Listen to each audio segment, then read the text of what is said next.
Um preso do Mato Grosso do Sul cobrava indenização do Estado por superlotação e pelas condições precárias de higiene e saúde num presídio de Corumbá, onde cumpriu pena, fixada em 20 anos. A indenização foi negada no Tribunal de Justiça do Estado em abril de 2006 e chegou ao STF. Em fevereiro, o Supremo Tribunal Federal decidiu por votação unânime que o Estado tem responsabilidade objetiva e deve indenizar por dano moral quem cumpre pena em um regime humilhante em penitenciárias superlotadas. A decisão acompanha o inciso 3º do 5º artigo da Constituição Federal que diz: ninguém será submetido à tortura, nem a qualquer tratamento desumano ou degradante. Valores individuais superiores a qualquer interesse coletivo. Considerando que é dever do Estado, imposto pelo sistema normativo, manter em seus presídios os padrões mínimos de humanidade previstos no ordenamento jurídico, é de sua responsabilidade, nos termos do artigo 37, parágrafo 6º da Constituição, a obrigação de ressarcir os danos, inclusive morais, comprovadamente causados aos detentos em decorrência da falta ou insuficiência das condições legais de encarceramento. Mesmo negando a indenização, o tribunal reconheceu que a pena estava sendo cumprida, abre aspas, em condições degradantes por força do desleixo dos órgãos e agentes públicos, fecha aspas. O reconhecimento da situação deixou claro a dificuldade do Estado em recorrer da decisão por não cumprir seus deveres. Porque o Estado reconhece, para indenizar, que aquele ambiente é inóspito, é inadequado, é extremamente precário. E se há o reconhecimento dessas circunstâncias para um presídio, a própria lei de execução penal determina que ele seja interditado, que ele seja fechado. Então essa devia ser a providência adotada. Se não apresenta o mínimo de condição para abrigamento do preso, garantindo esse preso a dignidade da pessoa humana, o certo é fechar a unidade e não indenizar o preso por isso. Marcos Vinícius Xavier, professor do Departamento de Ciências Jurídicas da Universidade Federal de Rondônia, acredita que as críticas à decisão devem ser tímidas, pois as ações de indenização vêm para chamar a atenção do Estado para o cuidado que ele deveria oferecer. Se as pessoas vão procurar ou não os direitos deles, se as pessoas vão ter condições de provar as circunstâncias concretas de degradação do sistema penitenciário na qual a pessoa está presa, porque não é geral, né? É concreto. Então o cara chega lá e o preso diz: a minha situação é essa, então vai ter que ser provado.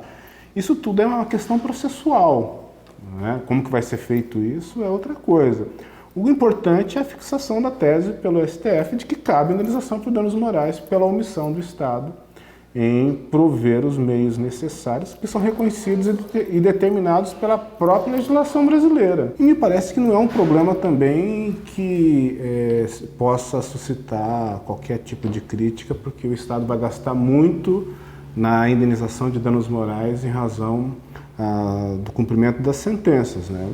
Se o Estado não quis investir no sistema carcerário para evitar essa situação, que não gasta de um lado, gasta do outro. Dentre os ministros do STF, a única divergência foi com relação à forma de indenizar o apenado.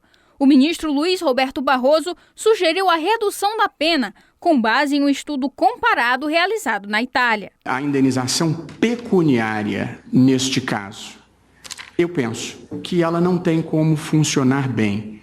Eu acho que a indenização pecuniária é ruim do ponto de vista fiscal, é ruim para o preso e é ruim para o sistema prisional, e brevemente vou dizer cada uma dessas razões.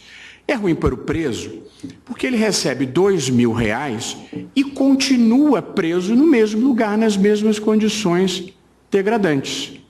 Portanto, esta indenização não tem o condão de minimamente afetar a situação real em que ele vive. Apesar de ter sido acompanhado por outros 2 ministros, nesse caso em particular, além da sugestão do ministro, a Defensoria Pública tinha pedido a indenização no valor de um salário mínimo, mas o Supremo fixou a indenização em R$2.000 com pagamento único.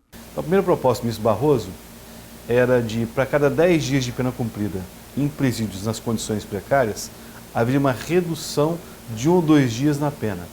Ao invés de ficar preso um ano, ficaria preso bem menos do que esse valor. Haveria uma redução de 10% a 20% da pena total por conta do estado de indignidade. Essa tese não prosperou. acabou prevalecendo a ideia de indenizar o preso em razão de estar recolhido num sistema penitenciário muito deficitário. Nos últimos anos, tivemos diversos casos de linchamentos populares a pessoas pegas em flagrante e a suspeitos de crimes.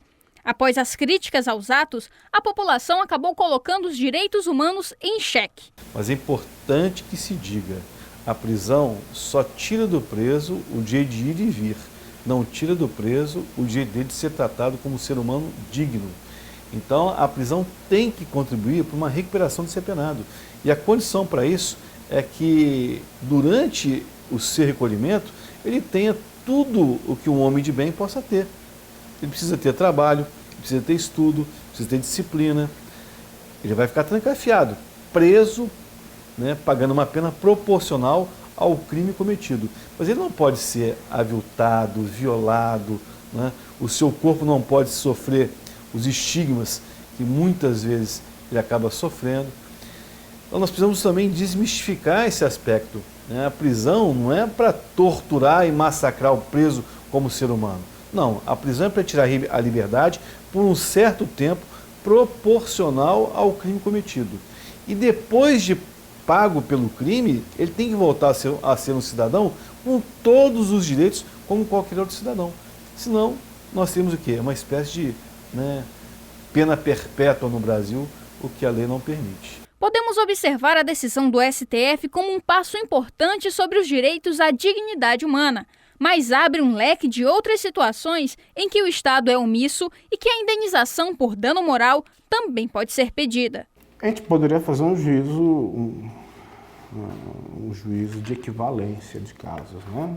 Então, por exemplo, eu não vejo como uma família que tem o seu familiar atendido no chão no hospital público, ele não tem direito a danos morais também. Eu não vejo como um adolescente que cumpra a medida socioeducativa no sistema socioeducacional, em condições análogas, às vezes piores do que aquela que existe no sistema penitenciário, não tenha o mesmo direito. Crianças que não têm assistência estatal necessária, por exemplo, ir para a escola, em termos de alimentação, estrutura da escola, né? Nós temos escolas rurais no Brasil que são taperas. Seria muito mais importante, por exemplo, que o Ministério Público, as ONGs propusessem as ações necessárias para obrigar o Estado a corrigir a situação, né? Em vez de simplesmente pensar em termos de indenização.